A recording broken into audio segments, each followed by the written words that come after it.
mani en pes piny an kata ana won okamule ananeno mana kaka ringo gimwacho ni view sasa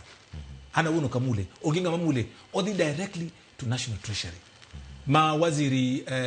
Mbadi emangie PS Chris Kipto manage yes to odi directly odi serve Kenyan citizens oko serve ngato e citizen ni mani engine mar Kenya no chake kod kijendewa manegi lose maber to after this sanigini koro belongs to the government of the Republic of Kenya. Ero kama na inya kamera ne orang kendo machielo nitie gino ma ulosi kendo jatend piny no lose kachel koda ka jotelo mamoko manitiere romo majuma mokadho gibiro ni third generation ID card tiende nango to pogore nade kod kipande moganda osebedo godo ka gintiere ka to kanyo bende mule weche mag birth certificate to wach ni sano biro gi kido moro manigi unique identifier moro ye kacha namba mantie kuomeni opogore machana dige gi machon to ngado wach sani ko do kipande ne nyithindo motimo form 4 sani entie moko maneno kata kantie dala gipenjore kanyo ni ID wadhi bedo gi expiry date en gi expiry date nango ikindi ma ontie sani kama gi achiel kuom chenro mantiere e-citizen kama nya bedo ni moko machini kodi kata moko mabor koda docket mari mana kinyalo dwoko mana ero kamano now kipande masani the third generation ID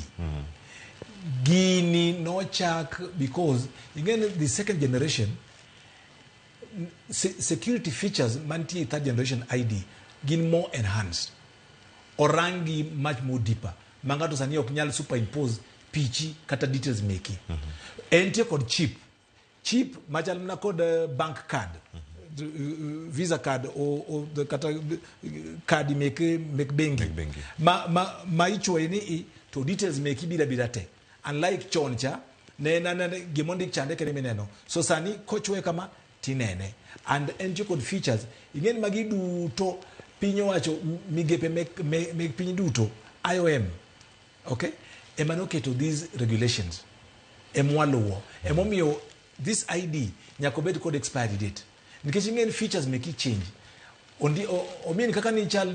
10 years ago ke chal sani features make pogre matin ichako ti kidogo chako bedo kod wrinkles kidogo maybe in kod white beard or white hair so emio gigo nyaka gibed renewed after every 10 years bangni hina par kapar but ado wacho ni sirikal masani osetemo nikech third generation ID ni